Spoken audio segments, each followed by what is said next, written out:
You clicked on this video because you either might be very intrigued by the title or you are completely bothered by it because these are two completely different lenses. 24mm 270 f2.8 and 50mm f1.8. Now, let's talk about it.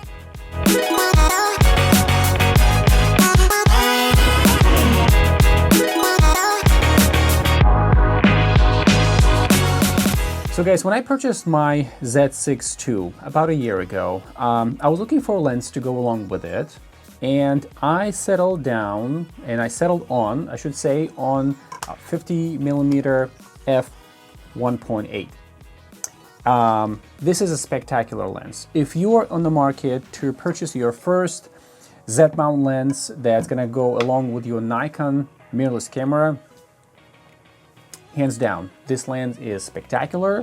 You have a lot of versatility. It's sharp corner to corner. I have no concerns about this lens, and you're gonna be feeling very good about getting this lens. Now, after about using it for a year, for portraits, for weddings, going on vacations, I realized I needed something a little bit more versatile. I needed something where I can go a little bit wider if I want to take some maybe group shots, landscape shots. And so I started research what other lens I can purchase to go with this one. Now, I certainly can go with something like a 20mm f1.8, 35, or even 24. But the problem is I don't want to be carrying multiple lenses with me. I'm not trying to minimize how much camera gear I have. So after doing an extensive research, I settled on purchasing 24-70 f2.8 S-line lens. So I know you might be thinking, well, these are two completely different lenses, and I don't disagree with you. But what I settled on comparing is how this lens operates at 50mm focal length at equivalent settings as my 50 f1.8. So without further ado, let's go to my computer and compare the details of it. So guys, now we're back on my computer and we're going to compare how these two lenses perform. As you can see, I'm looking at 24-70 and 50mm. I'm going to be comparing the first shots is going to be at f2.8 and 1.8 for 50mm. So zooming in basically at 2:1, it looks fairly sharp. Again, both lenses perform absolutely spectacular. Going to the edges of it now, it looks absolutely clean. Zooming in to the right side, as you can see, all the numbers basically perform absolutely clean. One thing just to notice is basically you can see that 50mm is at 200 ISO and 24-70 is at 500 ISO, obviously because of the different stops. Now the second comparison, we're going to be looking at comparing 2.8 to 2.8 f-stop. Slightly difference in ISO. So now zooming in basically at 200% and now going up a little higher, 300%. Both lenses perform very similarly. Although I can see there's a slight sharpness maybe with f1.8 lens, with the 50mm lens at 2.8. However, it's so negligible, you almost have to be pixel peeping just to be able to see that.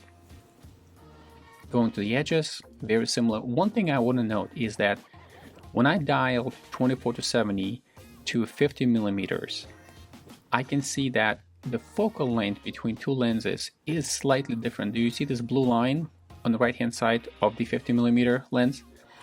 That basically shows that it's either something going on with the 24-70 and it's not the true 50mm, or the 50mm lens itself is slightly larger. It's almost closer to like maybe 49 or 48, but it's so insignificant that it's probably is not even important for this example. Now the next one I'm comparing at both lenses as f3.2.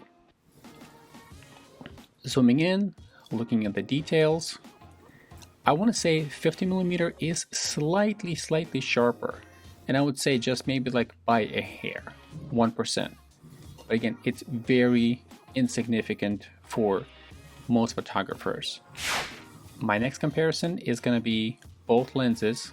It's going to be at f4.0. This is typically when all of the lenses tend to shy when you stop it down slightly, zooming in to 300%, going down to 200%. Again, very similar, almost no difference. 50mm lens performs just as well as 24-70.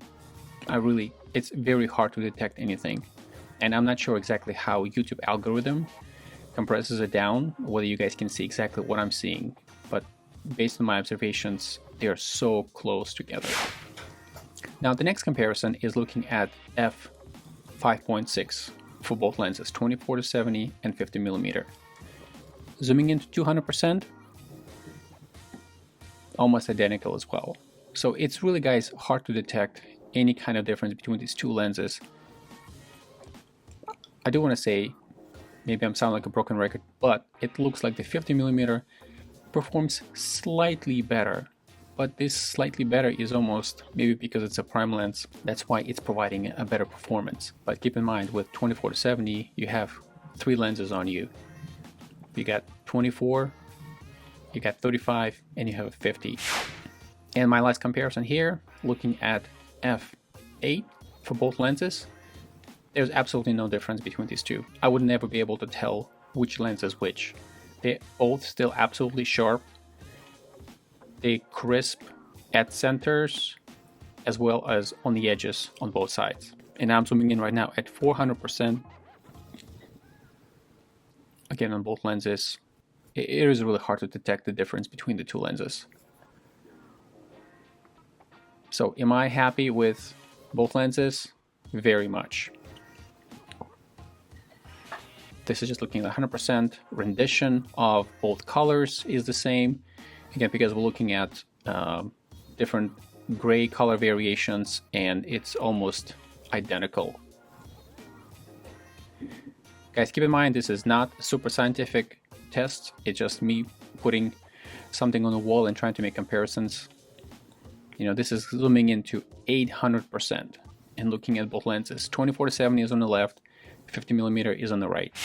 So guys, here's a comparison. You saw the results. Both lenses perform optically spectacular.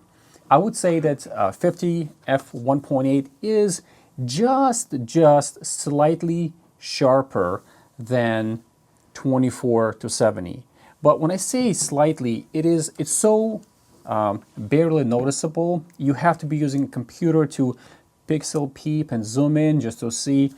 Overall, I am extremely happy. Now, this lens is now replacing for me 24mm, 35mm, and a 50mm, and I don't have to carry as much, to a point where this one gets pretty close to the 85mm. So obviously the maximum focal length on this one is 70mm. These are my findings. Let me know in the description below whether you agree, disagree, whether you're happy with your lens 50 or 24-70, and I'll be glad to discuss and comment, or maybe test more details on this lens to give you some feedback on this. So if you guys are interested in more content like this, please consider subscribing if you haven't done so already, so that I can create more content like this for friends like you. Thank you.